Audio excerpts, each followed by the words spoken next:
మనం ఇప్పుడు చెన్నైలోని థామస్ మౌంట్ చర్చికి వచ్చాము. ఈ థామస్ అంటే మన యేసుప్రభు ఉన్నాడు కదా, క్రిస్టియన్స్ ఆరాధ్య దైవం.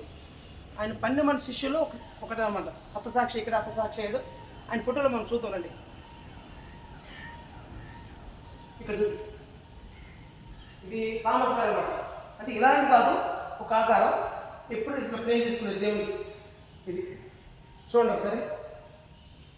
ఇది రెండోది, ఇక్కడ అతను ప్రే చేస్తుంటే గిట్టలు ఉంటారు కదా మన మొత్తం మాదులు, వాళ్ళు ఇట్లా వెనకాల వచ్చి కూర్చోగా ఆధారం అనమాట.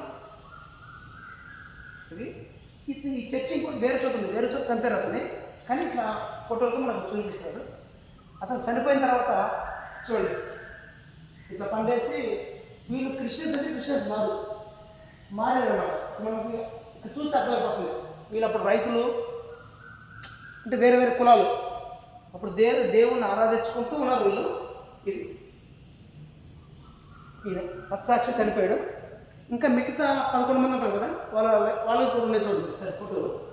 ఈయన సిల్వర్ స్పీకర్ అన్నమాట. ఆయన తలకిందులుగా వేలాడదీసి యేసుప్రభుని నమ్మినందుకు ఆయన్ని చంపారు. తలకింద వేలాడదీసి చిరచనం చేశారు.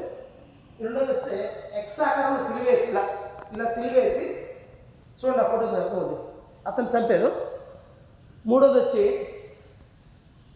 జేమ్స్ లాజరస్ అని ఇతన్ని తల కింద వేలాడదీసి తల తీసి చంపేశారు, అది కూడా చూడు. నాలుగోది వస్తే జాన్, ఇతని కింద మనం బట్టలు ఉడకబెడతాం కదా, బట్టలు పాత రోజుల్లో మీకు తెలుసో తెలియదు, అట్లా ఆ ఫోటో లోపలేసి నీళ్ళు వేసి బాగా మరిగించి బతుకుండగా చంపేశారు అతన్ని. ఇది ఫిలిప్, యేసుప్రభుని ఎలా ఊరేశారో ఆ ఊరే చంపేశారు అతన్ని. ఇక్కడ చూడండి ఇంకోటి, ఇది బర్తలోమయ. ఆయన్ని బతుకుండగానే ఒంటి మీద బట్ట లేకుండా పడుకోబెట్టి కత్తులతోటి చర్మం మొత్తం ఊడదీసి మన ఇట్లా మేకలకు ఎట్లా తీస్తారో అట్లా చంపబడ్డారు. ఇంకోటి మాథ్యూ, అతను ప్రేయర్ చేసుకుంటుంటే వెనకాలకు వచ్చి పొడి చంపేశారన్నమాట. ఇంకొకటి జేమ్స్ ది గ్రేటర్, అతను ఏం చేశారంటే ప్రేయర్ చేసుకుంటాం కానీ వెనకాలకు వచ్చేసి చంపేశారు ఆ తలనరికి.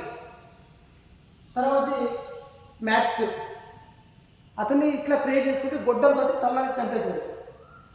ఇంకొకటి అతనిది సిమియోన్, ఇతను పడుకున్నప్పుడు వచ్చేసి కత్తులతో అతను దాడి చేసి చంపేశారు. వీళ్ళందరూ హతసాక్షులు ఎలాగంటే ఒక్క యేసుప్రభుని నమ్ముకోవడం వల్లే. అది ఎడారి మతం అయితే కాదు, ఎడారి బయట నుంచి వచ్చి ఎడారి మతం అంటారు. అది మతాన్ని ప్రచారం చేయడానికి రాలేదు, మనిషి మార్గాన్ని ప్రచారం చేయడానికి వచ్చారు. తాగులు మానండి, బీడీలు మానండి, వ్యసనాలు మానండి, విచారం చేయొద్దు. దేవుడైతే యేసుప్రభు ఎలా ఉన్నాడో మీరు కూడా అలాగే ఉంటే పరలోక రాజ్యం పోతారు, దేవుడు తీసుకెళ్తాడు అని ప్రచారం చేశారు వీళ్ళు. అందుకని చంపేశారు గిట్టిన వాళ్ళు. అంటే వీరికి ఎలా ఉండాలంటే విచారం చేయొచ్చు, దొంగతనాలు చేయొచ్చు, అబద్ధాలు చేయొచ్చు, ఇలా ఉంటే మాత్రం బాగుంటుంది వీరికి. మనుషులు మారండి, మీ మనసు మార్చుకోండి, మీ తల్లిదండ్రులు ప్రేమించండి, ఇలా ఈ మతాలు మాత్రం నచ్చదన్నమాట. అది మరి వీళ్ళైతే తప్పైంది, ఒక యేసుప్రభుని ప్రకటించారు ఇంతే.